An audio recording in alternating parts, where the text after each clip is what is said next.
So here's something that I think should be pretty much standard in all gymnastics gyms, not to mention a lot of youth sports. Measuring someone's growth and height on a monthly or bi-monthly basis is something that can help you indicate when someone's really growing rapidly. And that's a time when they're probably at risk of some overuse injuries, or things can go wrong because one, they're getting longer at a proportional rate, right? And the brain's trying to adjust for that. But two, the new cartilage that's being laid down is not as strong as the bone that's solid and matured. So this is something that I started doing last year, and now we're getting on a full cycle.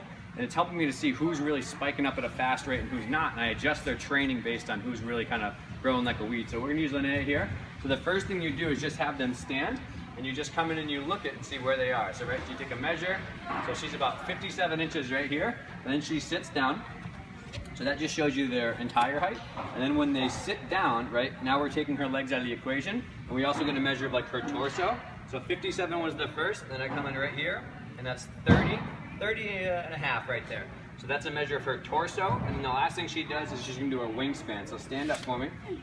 She puts one finger over here at the number 1, and then she reaches flat as far as she can. And we measure this one too. So she's got about 56 here. So we have 57, her 30 something and a half, I think it was, I would write them down.